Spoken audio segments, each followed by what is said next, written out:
Hi, Greg. Hey, Bob. How you doing? I'm doing okay. Let me introduce us. I'm Robert Wright. This is The Wright Show, available on both streaming video and via audio podcast. You are Greg Lukianoff, if I've got that right. Yep. Thank you. You are, among other things, the author of a co-author of a well-known best-selling book, The Coddling of the American Mind. I want to talk about that at some point, but I also want to talk about other things, including the moment we're in politically, because I think it's relevant to that book. Sure. And somewhat relevant to, I guess, what you call your day job as a free speech crusader. Is that a fair way to put it, or not quite? Sure. It's my life's mission. Okay. So you're president of the Foundation for Individual Rights in Education, which I guess takes free speech cases on campuses especially, and defends the speakers? We defend professors and students who get in trouble. Even since 2001, it was surprisingly easy to get in trouble on a college campus for what you said. Even relatively innocent things we see pretty often. And I went to law school specifically to do First Amendment, and I'm one of those people who believes that even Nazis deserve free speech rights. But I have a kind of interesting job in that I get to defend routinely, pretty nice kids. Good. I'm glad to hear they're out there. They do exist. So yeah, and the co-author of that book is John Haidt, who I think has also been on this platform at one time or another. He's the best. Yeah, so I want to. What I would like to start out talking about, because in ways that will become apparent, I think it is relevant to the other work you do. I want to start talking about the current political moment. Yeah. We're taping this 2 days after the network's called the election, which means that one of the two candidates is convinced that the election is over. And the resistance of the other one to this idea seems likely in my mind to guarantee what was already to some extent guaranteed, which is the sustaining of political polarization, tribalism, whatever you want to call it, to some extent. Do you, for starters, do you have any thoughts about this or where we are now? Or it's always a little difficult because I make no bones about the fact I'm a Democrat. But I also run a nonpartisan shop where I'm an atheist defending, evangelical Christians. I'm a political liberal defending conservatives. So I try not to get too political on stuff. So I hold back a little bit. But this does, this is a moment that scares me. Like the idea that there would be, the president would actually be sowing doubt in the integrity of the entire electoral process is scary, and I'm not familiar with any parallel. Certainly not the 20th century, and I'm not even sure in the 19th. And so far, I was worried that things were going to be actually a lot worse. I live in downtown DC. I live not too far from the Capitol, and I made a point of not being in town for the election because who knows what was going to happen. And so far, so good in the sense that kind of some of the scariest sort of civil unrest that can happen, because we've got so many different things going on. There's civil unrest is oftentimes associated with pandemics too. So there's so many, particularly I've got a 2 and a 4-year-old, and there's so much uncertainty, and now it seems like the only uncertainty is what's going to happen. Is Trump eventually going to eventually concede? And I don't know. Yeah. So maybe we should say a little more about your book and work, just to before we talk more about the current scene, just to make sure everybody understands some connection. So, The Coddling of the American Mind came out at a time when there had just started to be, in the last few years, a lot of concern expressed about the state of speech on campuses and the acuteness of political sensibilities on campus. I doubt you use I don't know. Do you use derogatory terminology like snowflakes? But in any event, some people might describe the book as being about how snowflakes became snowflakes, right? Mm-hmm. How some students came to be seemingly more reactive in the face of speech they found unpalatable than maybe previous generations had been or something. I mean, we're talking about, I guess, to some extent, so-called social justice warriors and so on. It's one of those things, I've been doing this for nearly 20 years. I started defending free speech on campus in 2001. And, as I always say, even back then, it was surprisingly hard to get in trouble for what you said. Surprisingly easy to get in trouble for what you said on campus. Mm-hmm. When it comes to terms like snowflake, I mean, Haidt and I even have a video where we explicitly say, I didn't even want to name the book Coddling. I didn't want to name the article Coddling. That's not the point. We don't think these, partially because people think we mean spoiled. And the publisher insisted on it, essentially, because the title had worked so well before when I previously objected to it. As an Atlantic cover story, that's how you... That in 2015. In defense of my editor at the time, though, my proposed title was Arguing Towards Misery, which is boring as all get out, but closer to what the point that I was making. But yeah, we don't like the term snowflake. We're not huge fans of the term coddling. But there was something different about the students who started hitting campus around 2013. And if you were on the front lines of these battles, these culture war battles, and to be clear, they're not all culture war battles. A lot of times this is just, an administrator who is drunk on power, essentially, like a university president who doesn't like being insulted. Those cases are extremely common, and they get almost no attention. But prior to 2013, students had always been really good on free speech. They'd gotten, comedy being offensive. They'd come to defense of their professors when they would get in trouble for what they said. And then suddenly, and it was very fast. It was 2013, 2014. You started seeing the demands for new speech codes coming from students, which for my entire previous career had gone the other way. You start seeing demands for trigger warnings, things I actually hadn't heard of previously. You start seeing the microaggressions get popularized as an idea. And what was particularly one of the reasons why I reached out to John Haidt was because they were also increasingly medicalizing it. Not saying that I don't want Newt Gingrich here because I find him offensive, but saying that I don't want this, right-winger here, or actually increasingly, as happened in 2014, moderate here, who... because it would be medically harmful to me in like a post-traumatic sense. And I thought this was getting the psychology so wrong. I reached out to John Haidt, who I was new friends with, and that's how Coddling the American Mind, the article started. Mm-hmm. So I guess one connection, not the only one, between that and the current political moment is that I think no few Trump supporters are reacting against what that broadly represents, right? Mm-hmm. Speech codes and the very careful way you're supposed to talk about people of particular ethnic groups, this is, I'm trying to characterize their view. I'm not taking a position, but,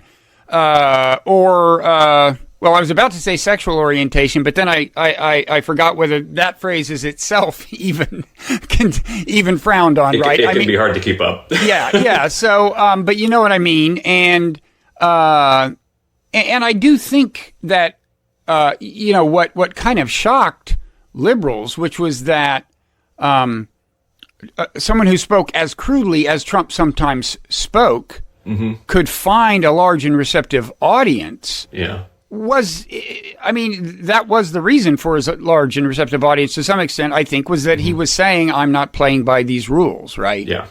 Yeah. No, and I do think that the sort of writ large opposition to political correctness is one of those things that really did help him. And occasionally you'd have people saying, how dare we draw attention to these problems on campus when people like Trump use them?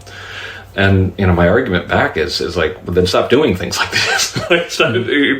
Stop getting professors, fired for literally quoting a Supreme Court case, for example. Like and it's been interesting because the administration, I'll say, like the DeVos Department of Education has done some things we liked. There was a really bad definition of harassment that was being used routinely and had been for years to get very clearly protected speech on campus that was propagated during the Obama administration, which was a huge disappointment to me.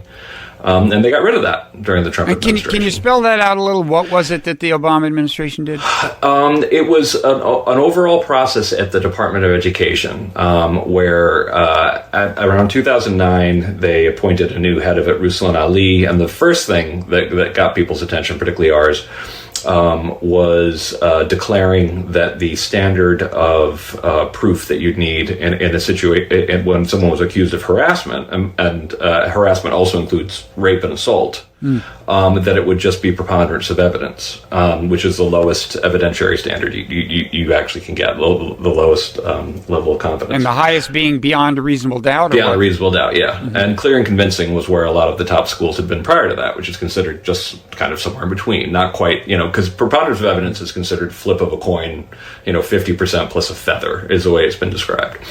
And since we think that that's really the only meaningful protection people get when they're accused of harassment on campus, that at least that has to be somewhat stronger than that. Mm-hmm. So that led to a kind of a big fight with the Department of Education, and schools all over the country, have consistently been sued for kicking out generally men accused of everything from verbal harassment, but in a lot of cases assault. And for the first, many cases, the men were losing. We're now up to, 140 cases where universities are doing what the Department of Education had told them to do and losing in court because it's considered not to be enough due process for someone accused of something that serious. But from so we do due process as part of what we do. So this isn't like a coincidental part of FIRE's work. But the thing that really hit the free speech part of my work was over the years, the Supreme Court has sort of carefully crafted this definition of harassment as applied to educational context to make sure it doesn't interfere with pedagogy, that doesn't take, relatively small, hair pulling between kids in second grade, they wanted to avoid that. So they came up with a pretty stringent definition of what harassment should be expressly to protect free speech. Mm-hmm. And in 2013, the Department of Education just threw all of those protections out and just said that any unwelcome speech of a sexual nature would count as harassment. None of the qualifications whatsoever. Now, and to be clear, that's not just sexual speech. That ends up getting applied to, in some jurisdictions, as many as 18 different categories, including things like, oddly, like political belief.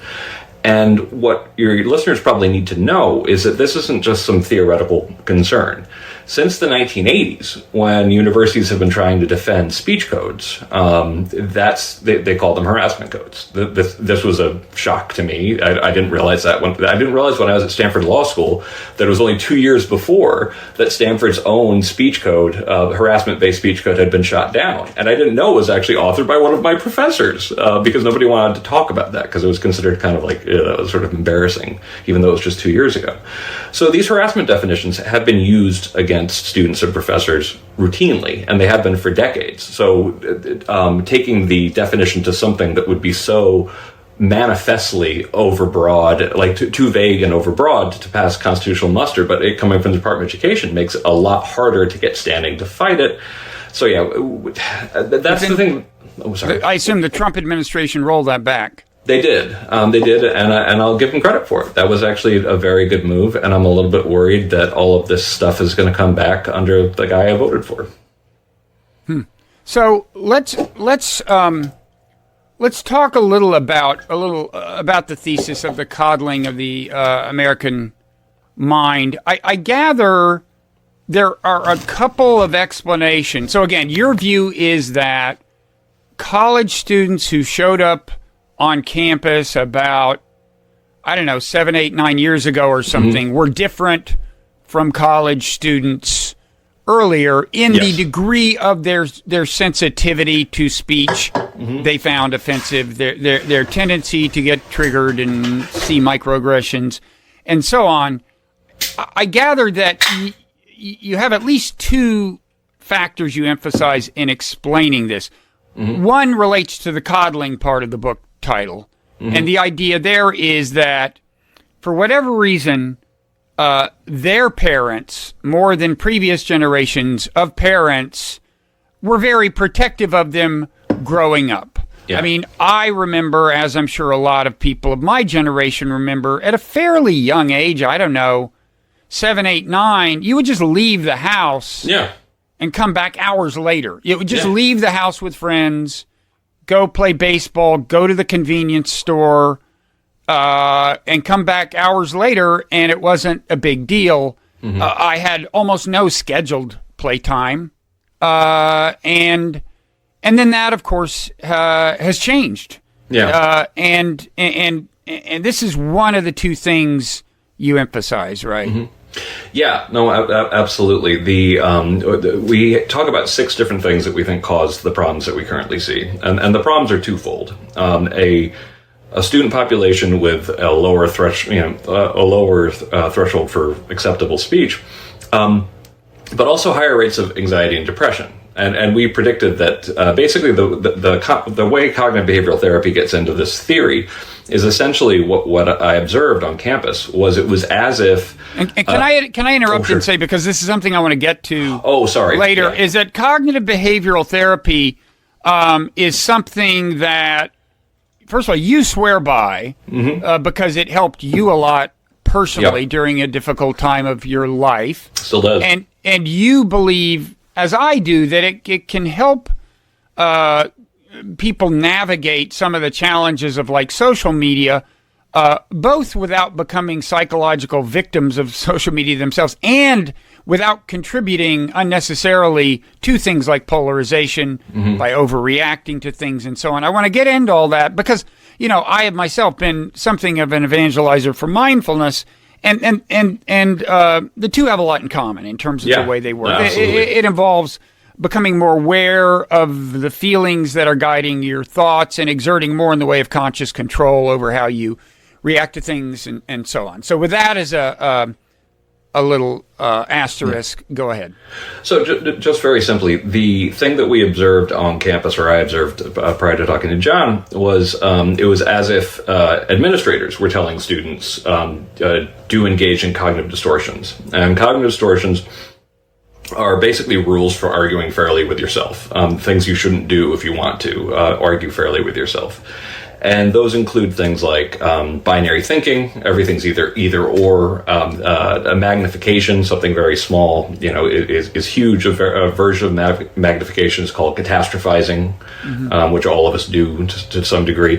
Overgeneralization, labeling. These are all things that when you're depressed and anxious, cognitive behavioral therapy revealed that if you get very good at being able to call out these kind of distortions in your head and not respond with the power of positive thinking, but rather just go like, is that actually rational? You can bring it back. You can actually calm yourself down. And what I was seeing on campus was as if administrators were saying, do engage in binary thinking, do catastrophize, do magnify, do personalize, all this kind of stuff. And that was when we wrote the original article in 2015. We were saying that the students are only learning what they're being taught. Like they're only showing what they're being taught here. And these are habits of mind that will make you anxious and depressed. And it will make you less tolerant towards people you disagree with at the same time if you have all of these beliefs, in a back. So that's how these things connect. But at the time, we were hearing horror stories about how bad the mental health situation had gotten on campus, but we didn't have good data in front of us yet, at least not enough of it. And after we wrote the original article, when the data started coming in, it was horrifying. So we have this weird combination of like, what's going on? Why is the data relates to anxiety and depression among, at that point, college-age kids and perhaps younger, and involving even things like suicide rate, self-harm, not just self-reported depression and anxiety. Absolutely. Yeah, and this is all very clear for people born after 1995-96. Much higher rates of depression, much higher rates of suicide, much higher rates of hospitalization for self-harm. I mean, like the saddest stat that I've had to update was the increase in suicide among 10 to 14-year-olds, which is generally, thankfully, younger than most people even attempt to kill themselves.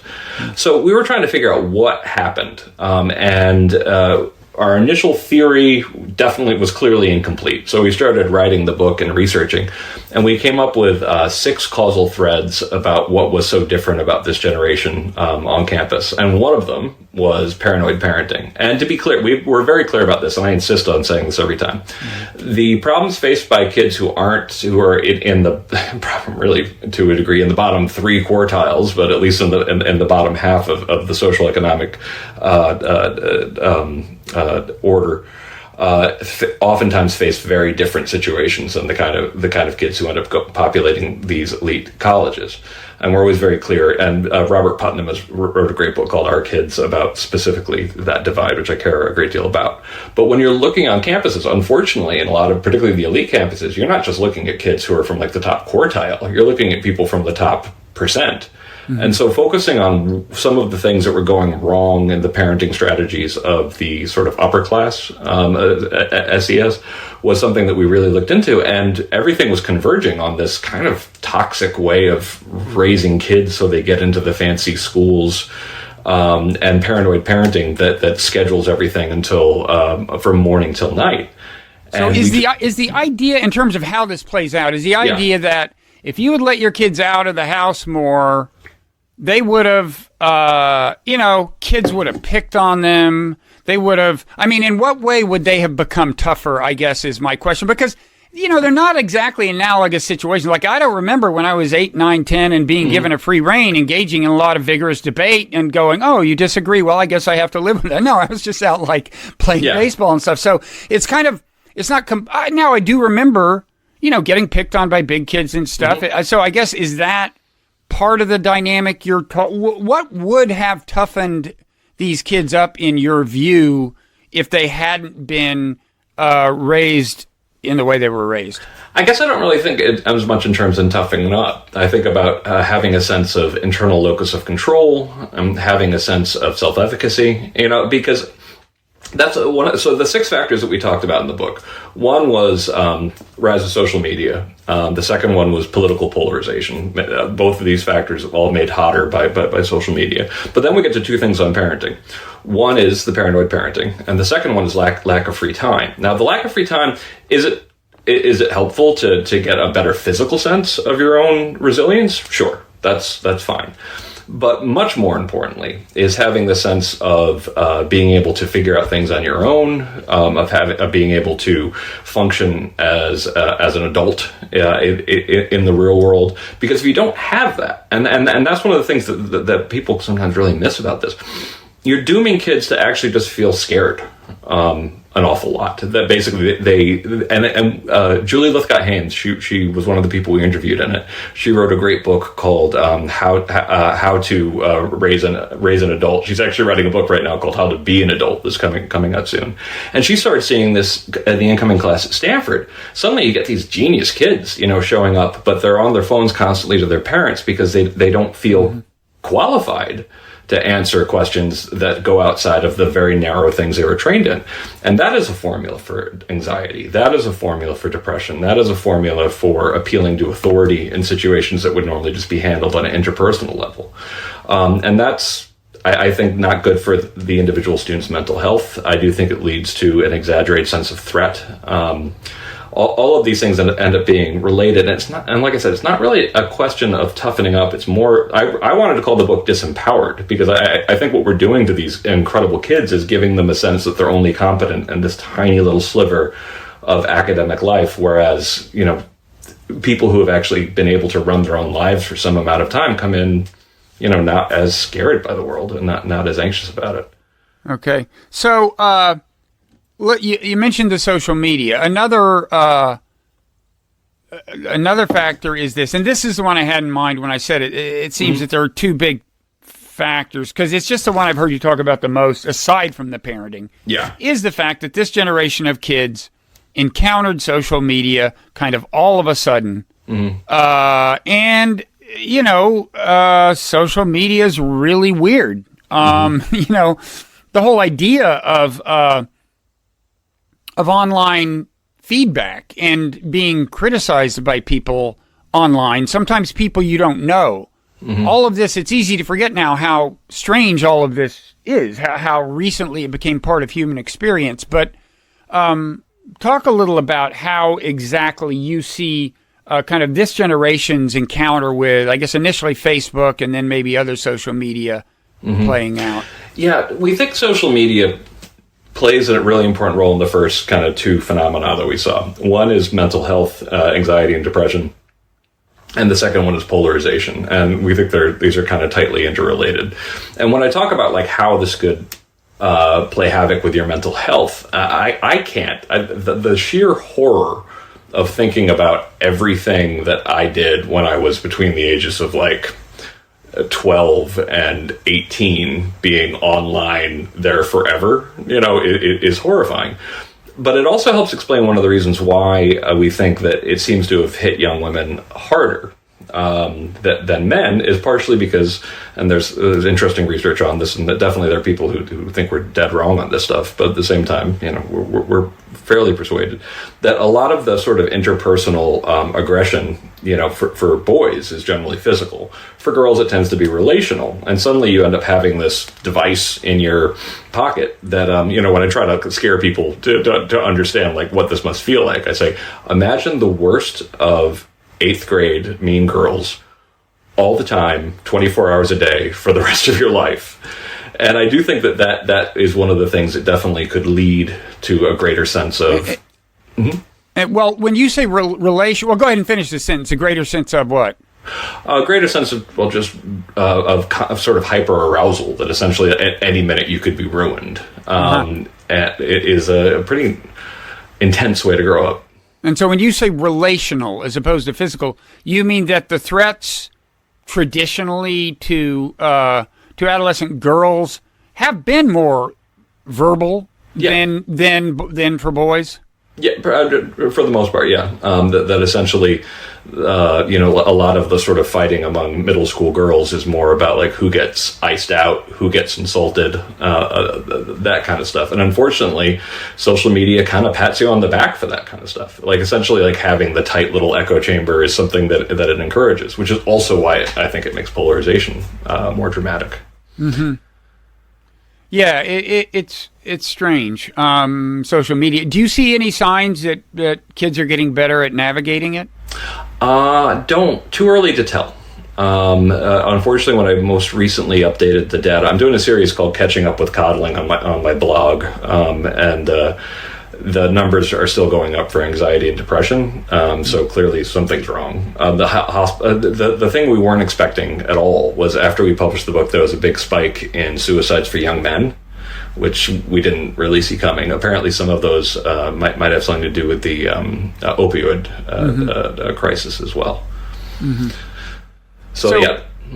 So you do I understand you say that, so social media had the one impact we've just described, but also a kind of the second order effect of heightening polarization, or are you just seeing polarization as kind of an exogenous? I think that social media has absolutely accelerated polarization.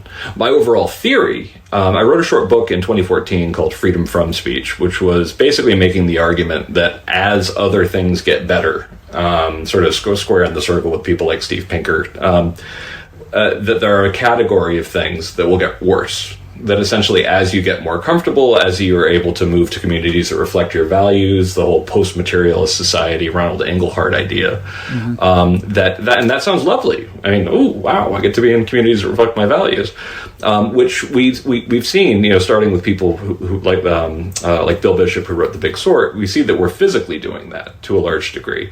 If you add to that you can not only live in a neighborhood that is much more politically homogeneous, and we do, as best we can tell, live in much more both economically separated and politically separated communities increasingly. But when you add to that you have this whole other realm where getting likes feels really good, and being able to curate your Facebook group so it feels like everybody agrees with you.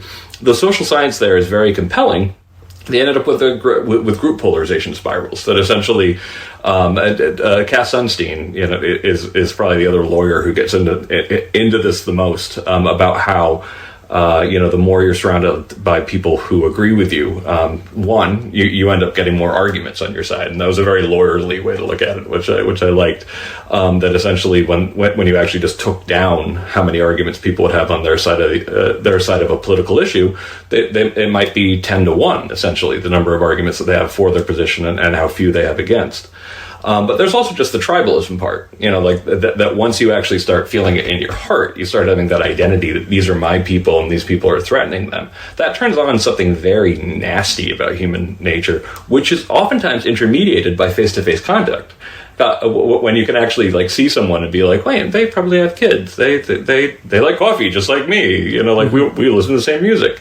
All of that stuff goes out the window, and people are this sort of simplified, perfect tribalistic avatar. and as we've kind of suggested, social media can play a role in that. But as you also cited the Bishop book, The Big Sort. We live physically more and more kind of in enclaves. I mean, I had a funny experience. I guess it was Thursday or Friday or something. I was just riding my bike. Since the pandemic, that's been my mode of exercise because swimming has become problematic. So I was starting out on my daily bike ride, and a car pulls up to me, and the guy rolls down the window and says, "They called Wisconsin for Biden." And I thought, that's interesting that he just assumes that any bike rider in his neighborhood voted for Biden. And, actually, it's a pretty safe guess. Well, actually, it's funny. I saw the numbers in 2016 for this town, and they're not as overwhelming as you'd think. I mean, it was like 70-30 or something, but but he probably figured, he sized me up demographically. The guy's riding a bike. Who knows? But it's just a testament to how much we all assume that anybody we see, and maybe it's more of an assumption, like anyone I see who doesn't look like a monster must agree with me because I assume that all these people I never talked to who voted for Trump are monsters, right? Yeah. I don't know, but that's kind of where we are. So, why don't you quickly, I mean, we don't have time to get into all of them, but since you started your list of 6, just for the record, why don't you list any that you think you haven't mentioned? Yeah, so it's for societally, like the 2 big ones are social media, polarization, which are clearly those are the first 2. The next 2 are related to parenting, which is paranoid parenting and lack of free play. And we actually devoted an entire chapter to that. We weren't actually expecting that to be such an important factor, but we really think it is. And then 5 and 6 are more about why universities themselves are so dysfunctional. And 5 is about the part that I'm really passionate about. It's the longest chapter in the whole book, but it's not as sexy, which is hyper-bureaucratization of universities. I've seen this in action for 20 years, that essentially you have these, mid-level administrators. Sometimes they think they're doing the right thing, who over-police speech. You also have people who are trying to get away with something, who are just, trying to punish a student or professor they don't like. And as these things get bigger and bigger and more expensive and more Byzantine, a lot of these weird things like bias-related incident programs that really go deeper into students' lives than previous generations ever would have expected come out of it. So the mass bureaucratization, the hyper-mega corporatization of universities plays a role. And the last one, which is the one that conservatives like to harp on the most for understandable reasons, are new ideas of social justice. And that's definitely one of the ones that we've seen really take off in the past couple of years. And part of that, is we talk about intersectionality, for example, in the book, and we're very clear. It's kind of like on its face, intersectionality is true. Your identities intersect. They have. You're not just one. One category person. Everything, all of these things have societal intersections. But we do think that sometimes, particularly when it's used as a rhetorical tactic rather than as an intellectual idea, it ends up creating what we call in the book a common enemy identity politics as opposed to a common humanity identity politics. And I think this is the reason why when people talk about cancel culture, they refer a lot back to call out culture on high schools and campuses to talk about this way of arguing that is kind of impossible to win. Either you're good or you're evil, and most people are evil. I have a question that just popped into my mind. Sure. Excuse me, some terms have clearly kind of changed in meaning since I was young. White supremacy. Yeah. Well, white supremacist used to be someone who was explicitly asserting the superiority of white people and favoring various political implications of that view as that person saw them. Racism, I think, more than now, was taken to be an overt attitude manifest in certain kinds of views. Certainly, and it seems like both of those are increasingly seen by younger people as things that are can just be kind of subtly embedded in the fabric of institutions and so on. So what that leads to, I would think that leads to some flat out miscommunication. Right? Oh, yeah. And do you think is there awareness among college kids that that if they talk to somebody who's 50 about racism or white supremacism, they may be talking about two different things? I'm sure there are students who are very aware of that, and I'm sure there are ones who aren't so aware of it. I mean, definitely, as far as a redefinition that I think is actually, frankly pernicious, is the redefinition of racism as being, it's not racist. If it would otherwise be considered racist, but you're not considered to be someone in society who has power, then it's not racism. Is an argument that I ran into when I was in law school in the late 90s, and was just kind of like, that's a terrible idea, like that, because my dad grew up in Yugoslavia. The not powerful people hating each other is still people hating each other, and it could lead to really dramatic things. And what at least I was raised with, I suspect you as well, was individualism in a very positive way. Was about like, well, get to know the person. Don't bring stereotypes to it. Just don't assume you know all these things about them. Try to get them to know them as an individual. And it's not perfect. It's got shortcomings, certainly, like not considering race at all, and differences in racial mistreatment is wrong and foolish. But at the same time, just redefining a commonly understood term, to mean one side of the argument can make as many overgeneralizations as it likes, but because it's not deemed to have power, it's okay, when it's actually encouraging a habit of mind that gets you to depersonalize and dehumanize people to a degree. It's not the right path, in my opinion. Okay. Did by the way, remind me, did you sign the Harper's letter? I didn't. You didn't? I run a nonpartisan shop, and there was I didn't. I was a supporter of it. Okay, so this was a pretty famous letter signed by people who were arguing against cancel culture and so on. It came to mind because one response to that was that these are powerful people who can afford to, I forget how the rest of the argument went. But anyway, it was a complaint that these are relatively privileged people who are essentially trying to defend their positions of power, their privilege.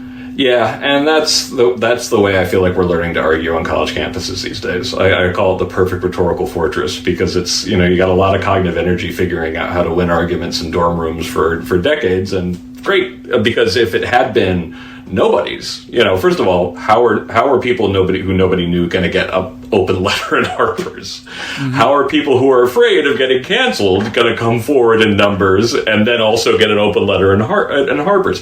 It's and if they had, there would have been there would have been a way to dismiss them for being nobodies. Like, and so obviously the only people who can come forward and get an open letter in Harper's are people who have some influence.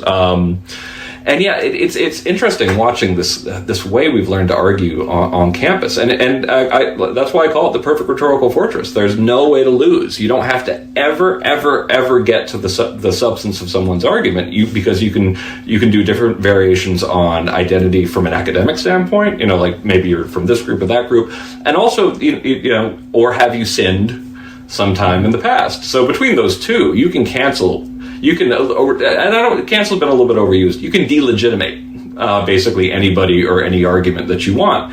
Now, that's interesting that campuses have taught this rhetorical style. But I think it's downright toxic for a democracy, particularly a pluralistic one. And what's ironic about it is it's all about power, and it has this idea that kind of like, well, I can make as many offensive overgeneralizations as I want because I don't have power. But when you look at the way universities, how powerful and influential elite universities are, it's as if they're not owning their own power. These are multi-billion-dollar corporations that actually have a wildly disproportionate influence on the future of the world at this point. The ones who can practically guarantee your kid would get into a very lucrative career, for example, and they don't. Somehow, them not owning how powerful they are as institutions, I think has led to a lot of distortions in the way people think about power. Okay. But what about a kind of related argument that, leaving aside power differentials per se, maybe, but that the people best known these days as anti-cancel culture and pro-free speech do tend to emphasize some free speech issues over others. So this is a criticism made of the so-called intellectual dark web. I don't know. Do you feel an affinity with the IDW? I like some of them. I've been on. I don't know some others of them, but I've been on Brett Weinstein's podcast, for example. I think he's a smart, thoughtful person. Yeah, he's been on this podcast too.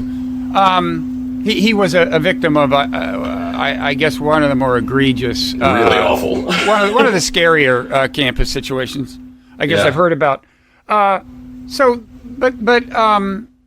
I've kind of made this case myself that the idea that people are free speech hypocrites. Yeah.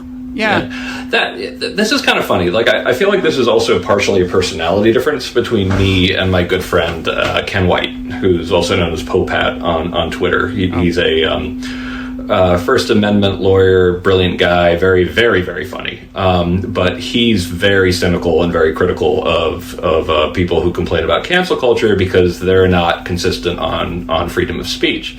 Now, this is frustrating for me because I've spent my whole career being consistent on free speech. I worked on the ACLU of Northern California, and everybody who actually works in First Amendment law, who have voted the left of it, we are very consistent on free speech. You're not always going to agree on what cases we take because sometimes what even the legal definitions are, not everyone agrees on. But I do think that I'm a little bit kind of like, people have their areas of focus, and yes, sometimes people are hypocrites. They see one thing as outrageous, and they don't see the other thing as outrageous.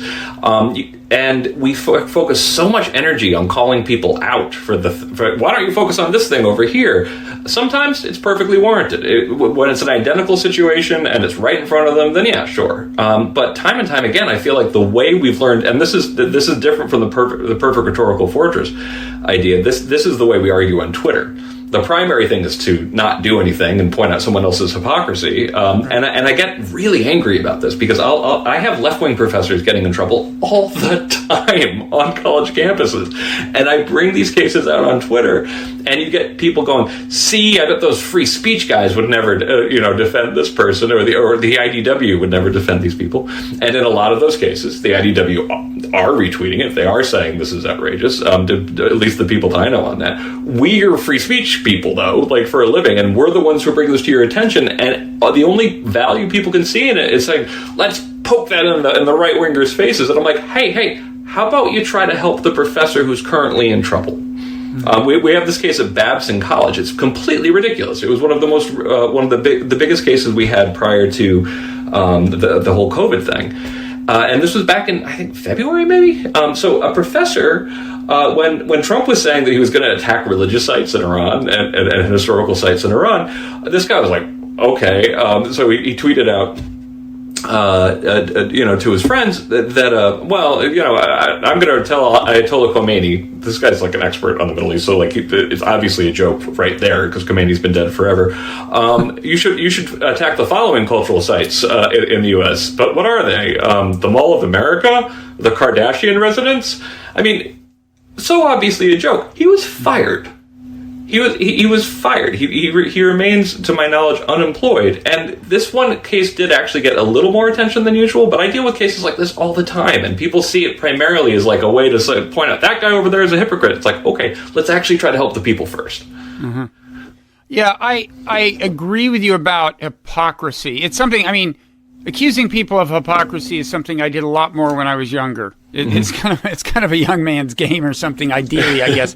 But at the same time, when we're talking about people who kind of fashion themselves as having, in some sense, transcended tribal bias, or I mean, I'm thinking kind of about the IDW. I'm thinking, you know, Barry Weiss is someone who kind of put the IDW on the map, and kind of has helped position them as these people who, you know, unlike others, are you know, fearless advocates of free speech in all of its forms, and yet there are actually threats to free speech that she does not call attention to, and I can name some. And I mean, I wrote a piece. I have a newsletter called the Nonzero newsletter, and you know, Glenn Greenwald had already, I think, argued that the IDW had tended to have kind of a blind spot on issues of like, you know, well, Israel-Palestine type issues, okay? Yeah. And what had just happened when I wrote this piece was President Trump had done some executive order, I'm sure you're familiar with it, about anti-Semitism. We've been fighting that, by the way. Well, good. But you know, I mean, it's completely egregious. It's like, you know, because what they did was, it's a little vaguely worded, I guess, but certainly, as I understand it, what they do is, they say, well, you tell me, they use Title what? Is it Title 6. Title 6. Yeah. To classify, they classify what, anti-Semitism as religious discrimination or something? Okay, and then going beyond that, they invoke a specific definition of anti-Semitism, which is pretty broad, although respected in some circles. Which includes protected speech. It's interesting because we know Ken Stern was the father of that definition of anti-Semitism, and he objects to it being used as a legal definition. He's like, no, this wasn't supposed to be a legal definition. This is more of an academic a definition. And those two things should not meet. And we've been fighting this for a while, but I will say that, and the thing is, I'm not here, I don't know IDW enough to defend, you know, all of them. But I do know a lot of people who came out against the anti-Semitism executive order, who, you know, people are saying, where is blah, you know, on this? And they were like, well, actually, I complained about this a week ago. And that's one of the things that I do think the hypocrisy focus, not only is it like sometimes missing the point, because does the IDW care more about wokeism? Sure. Would they own that? Probably. Yeah. But, and at the same time, of course, you know, like a lot of them are very strongly anti-Trump, when they talk about it. But they do, you know, they do have a focus. Yeah. And the fighting the anti-Semitism executive order, you know, that's definitely been a thankless battle. But Glenn, for example, came out, you know. Yeah, well, Glenn has been good on these things, but the fact is the IDW people by and large haven't. And when this, and just to flesh it out a little, I looked at it, and it seems to me that, as I understand it, you could, you know, Trump could have made the case that under this executive order, if there's a panel discussion at a university and some student compares the tactics of Israeli soldiers in the occupied territory to Gestapo tactics or something. Yeah. I don't think it would be that much of a reach under this executive order to say, well, there goes your federal funding. It's like, and we've seen cases like that, and not at the extent of federal funding. That gets waved around and very rarely used. But we had a case like that at UC Santa Barbara many years ago, and it was a Jewish professor, you know, likening the Warsaw Ghetto to the treatment of the Palestinians in the West Bank, and that ended up being a knockdown, drag-out fight, and sometimes people who were normally on our side on that case were completely against us because we were defending something that they saw as anti-Semitic. Meanwhile, you know, this professor himself pointed out, well, these are arguments that are actually made in Israel by in major newspapers by other Jews. Again, this is not considered to be beyond the pale there, so why should it be here? Yeah.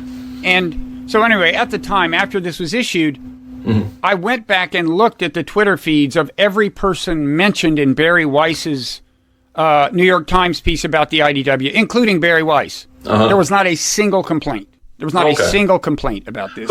I gotta remember who was in it. Like, who's actually considered IDW? Brett and Eric Weinstein, for starters.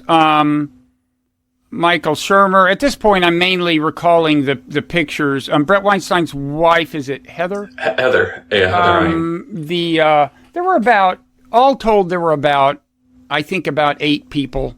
Mm-hmm. It just seems like, I mean, and as you know, there's also all these laws at the state level as a result of a kind of a systematic effort to implement to establish these kind of laws at the state level that make people who advocate boycott, divestment, and sanction of Israel ineligible for government contracts and things like that. And there are cases involving that. But so it's a non-trivial thing, and I only think it merits mention because the IDW has, especially under the Barry Weiss kind of rollout, styled itself as almost as transcending ideology in their defense of free speech. Yeah. There's a related question. Sure. About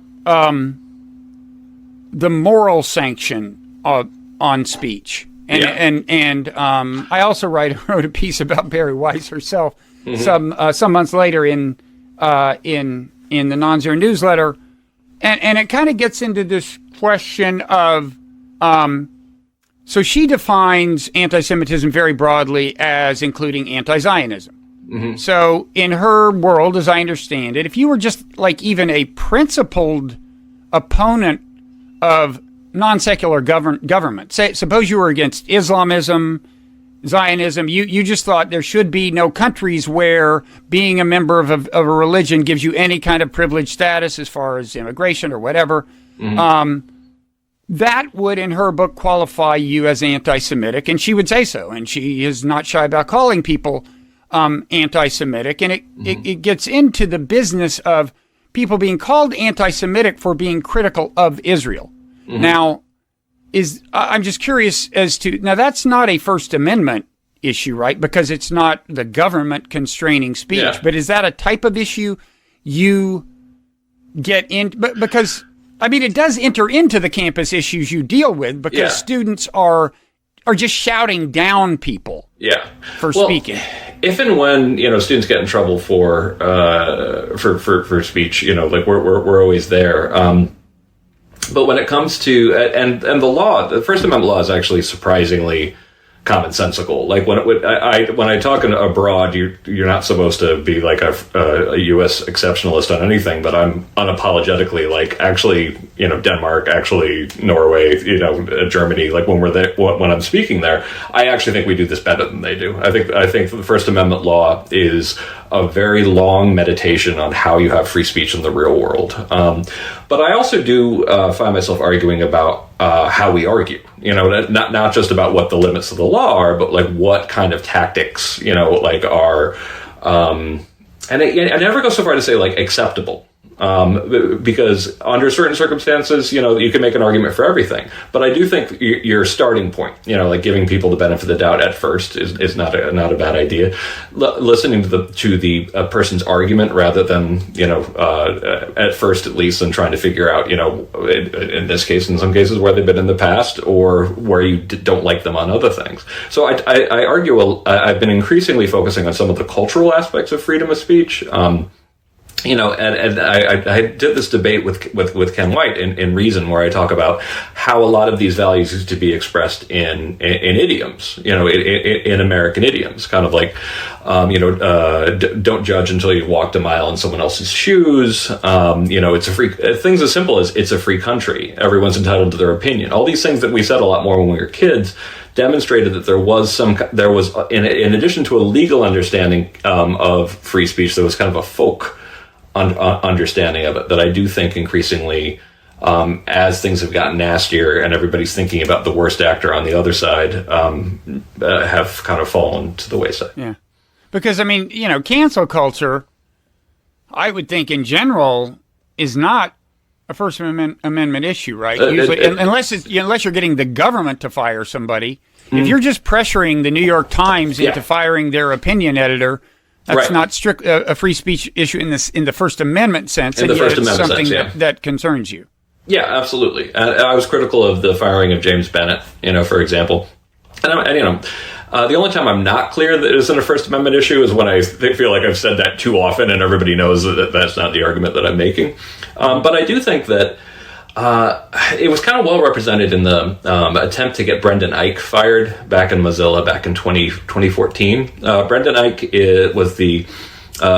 people remember Mozilla. It's one of the first web browsers, and was still around. It probably is still around. So back in 2014, it came out that he had given $1,000 to an anti-gay marriage initiative in California in 2008. And this is back when the overwhelming majority of people polled were against gay marriage. Nominally, Obama was, and nominally, Hillary Clinton was. And that's not defending it, but it's also pointing out that it was, unfortunately, at that point, a mainstream opinion. And then there was this big move to get him fired for when that came out. And it was nice to see about 60 different gay rights advocates, mostly, right of center, come out and say, no, this is not what we wanted. We didn't want this to turn into, we won, and now you're all going to lose your jobs. We wanted, to go back to sort of a pluralistic approach where everybody's entitled to their opinion, that idiom, and live and let live. And I think that was the right response, in my opinion. Essentially being kind of like, and I feel like this is one of the things I find myself saying in the cancel culture thing. People who have opinions that horrify you can still be good journalists. People who have opinions that are nutty can still be incredibly good at different things. There's nothing about having the quote unquote right opinions that makes you good at your job. Okay. I think maybe, by the way, Mozilla evolved into Firefox, but so one more question about the relationship between, the difference between legal sanctions against speech and moral sanctions or social sanctions. So there's this, the whole Muhammad cartoon thing most recently obviously has reared its head in the form of this this decapitated teacher in France and the after effects of that. So I saw a tweet of yours where you let me first tell you I have a position I've been criticized for, which is that obviously, I would apply both moral sanction and legal sanction on anyone who decapitates anyone else. Sure. Goes without saying. At the same time, I would have been critical of that teacher for, in the first place, especially after somebody pointed out there are Muslim students in here. It's going to, at best, make them feel awkward. Is it really essential that you show them the cartoon? Isn't it kind of like we can imagine a cartoon and that'll work for pedagogical purposes? So I would have been critical of what he did. And I remain that way even after he's been killed, even though obviously I disapprove of the murder. The murderer should be punished and so on. Yeah. In your view, is that and people have called that a kind of, I guess, I don't know if hypocrisy or what, but what is your view of that? Is that a coherent position in your view? It's a coherent position. It's just not one I agree with. Right. It is a coherent position. I think I actually go so far to say, in my experience, it's a relatively popular one. But I also think it's ancient. I think the idea that people's religious sensitivities need to be respected is, it's a very old idea. And to a degree, that's the old idea of tolerance. That is, I feel like when you look at it sort of, as someone who wrote about evolution in society, I feel like, the first tribal instinct is conformity.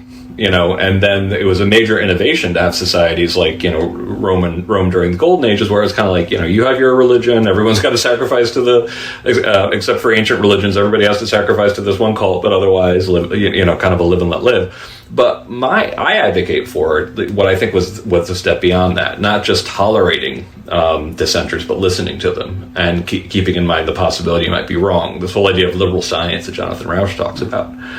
And by the way, I would advocate for that. I would advocate that those Muslim students try to open their minds and recognize that this professor may not mean harm. I would advocate for that. Yeah. But given the reality that people's sensibilities are as acute as we know them to be, I would say that I would use whatever social sanction I have to encourage people to respect these kinds of sensitivities. And by the way, I'd ask you, is it different with ethnic sensitivities? I mean, what about the N-word? What about if somebody uses the N-word, do you still invite them to your cocktail party? Most of what I've seen, if someone calls someone that, no. But if someone actually, but where we've seen this are cases, and we've had now probably about a dozen, where people in classrooms will say it in the context of an actual case or a speech by MLK. They're not calling anybody that, but they're discussing it. And there was a case where at the New School, also again a liberal professor, she pointed out something that is, I think, a pretty valid point. She said that the name of the book about James Baldwin, or the book or film, was "I'm Not Your Negro," and that's not actually what James Baldwin had said. And the professor remarked that shows some temerity to recorrect, to fix something that James Baldwin said. He knew exactly what he was saying, and she got in trouble. And we had to actually, come and help her out. And one of the things that I do believe that particularly higher education should be trying to do is have that kind of that certain level of detachment, where you can actually look at these things from a little bit farther away and see them without having the immediate reactive kind of like this person. And also, to be one thing I always want to be very clear about, I hold people responsible for the people they kill. And the fact that I never believed that you had it coming, situation, particularly when it comes to religious this is something depots. I think this is one thing people have trouble wrapping their minds around. Yeah. The idea that I won't get into it. It has to do with the very human tendency to conflate the issue of causal analysis of what led to what with the allocation of blame, which I think needn't be the same. But anyway, well, let me ask you a related question. So if there were a public school teacher.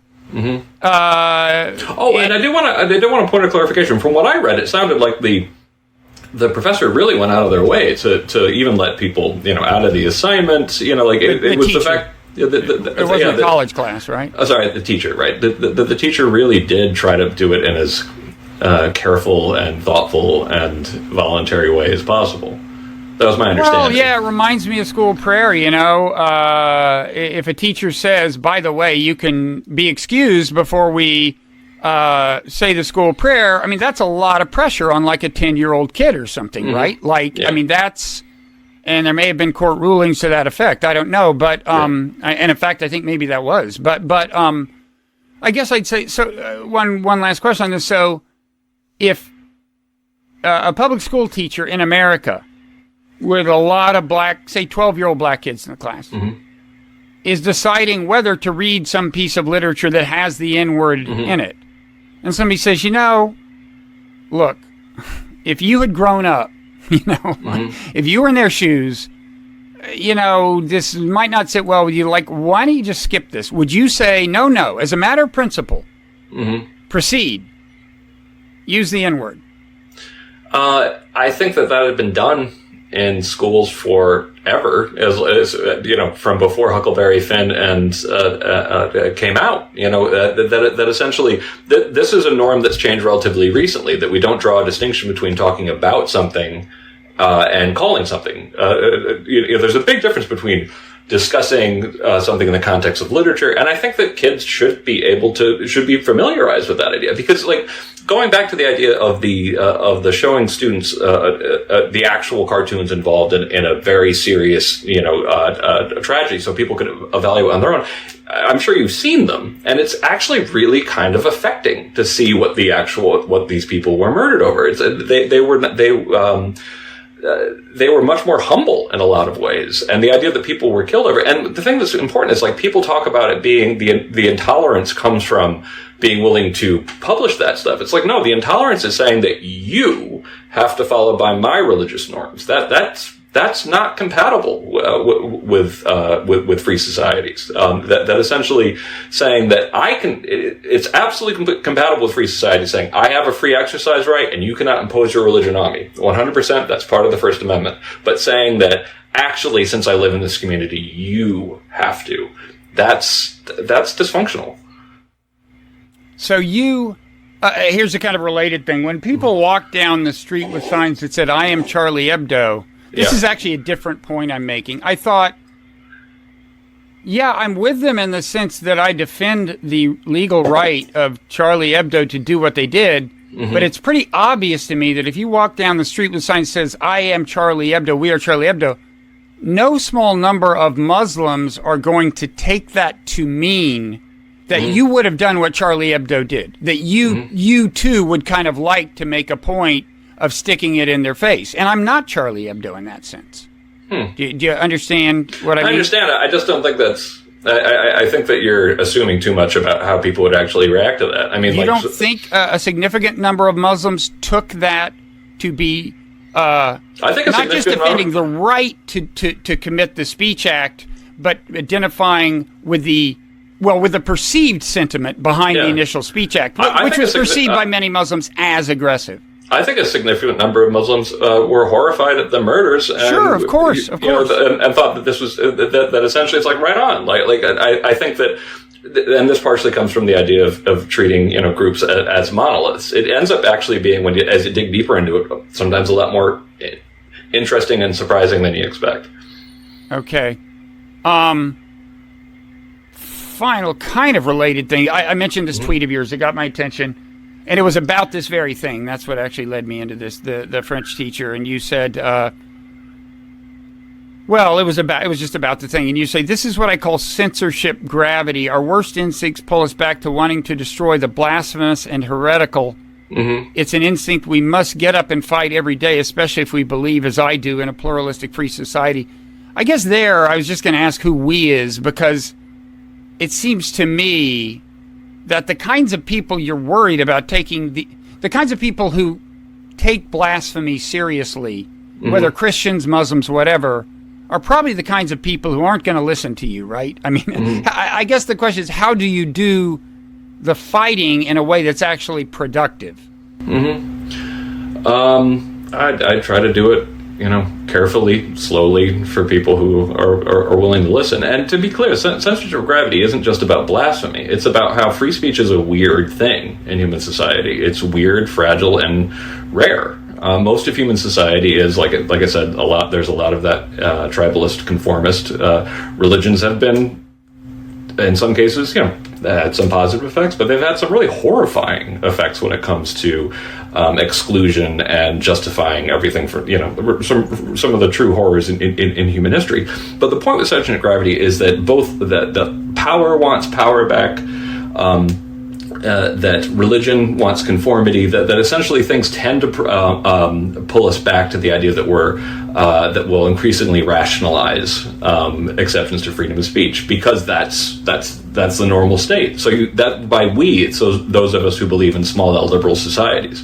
We have to fight for this uncomfortable idea of always being, to a degree, uncomfortable and not having perfect conformity. And I've actually, I'm sure, since you study Buddhism too, just moving from being unsettled by diversity, confusion, all this kind of stuff, but rather having some kind of appreciation for it.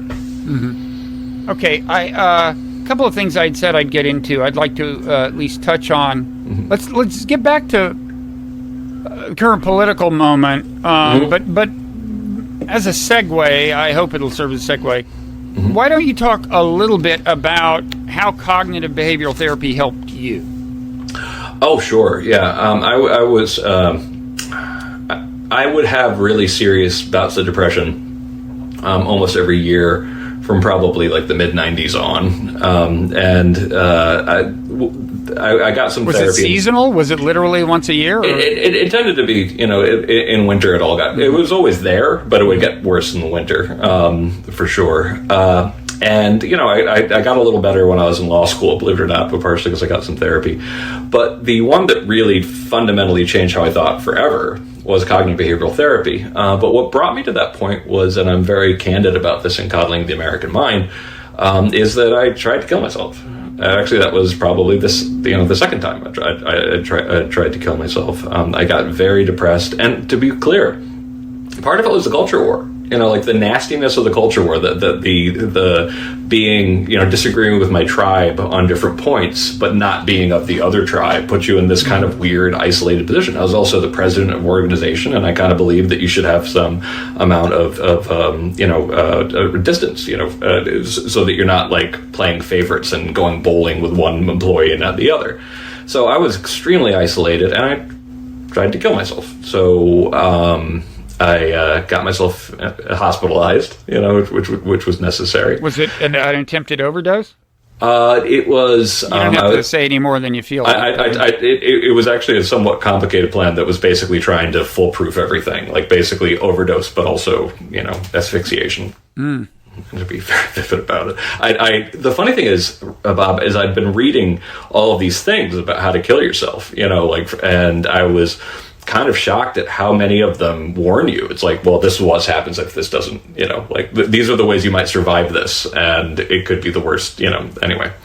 But I did cognitive behavioral therapy, and it really changed my life. So, like, a lot of those nasty voices that you have in your head telling you you're broken and like about the bleakness and all this kind of stuff, I hear them now, and it's hard for me to believe I ever really believed them. Like they don't sound persuasive to me anymore, and it's been a fundamental shift for me. I was also studying Buddhism at the same time, by the way, which is one of the reasons why I was such a big fan of your book, Why Buddhism is True. Well, thank you. And you were seeing the connection between the two at the time? Oh, yeah. Well, it's interesting because, like, Stoic philosophy, like, there are times... there's definitely lots of parallels between Stoic philosophy and Buddhist, but there are times where definitely I find greater peace in simply observing things, not activating my rational mind at all, kind of seeing it kind of the same way you see a thought kind of pop up in one corner of your brain. So the way you might during meditation. Yeah, exactly. Something do you meditate regularly? I do. I'm just like you. I'm not naturally good at it, but it's. I've had some pretty profound experiences with it. It means a lot to me. So the way that was supposed to be a segue to the current moment is, again, social media. I don't know. I've personally been kind of horrified to observe it over the last four years, and it's a little like what you say in the sense that I just kind of was having trouble identifying with my tribe. I mean, I thought my tribe, once Trump got elected, I thought my tribe was going way overboard, being too reactive, playing into his hands by being so reactive and affirming his narrative of persecution and so on.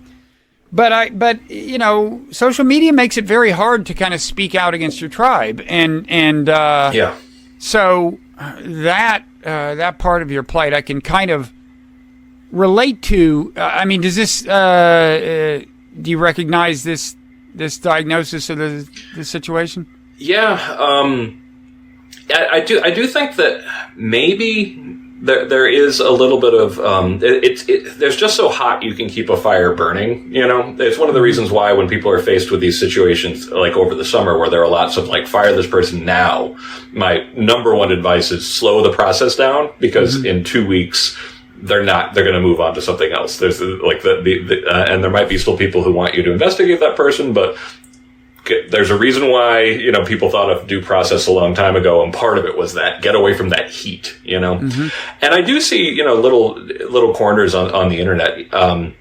And on Twitter, where, I follow people like you. I follow lots of people I consider to be very thoughtful. And I would actually, you might like this. I'm working on a piece called Twitter as Meditative Practice about kind of like treating it like your own mind and being like, oh, look at that one. I'm not going to follow that one, and letting it kind of pop up and dissipate. And for this, for a reason that I think is greater than simply a mental habit. It's because I really do think of Twitter and social media as being an unparalleled look into the way our minds work individually and the way they work when enmeshed in each other that nobody's ever had before. Literally nobody's ever had anything like this before.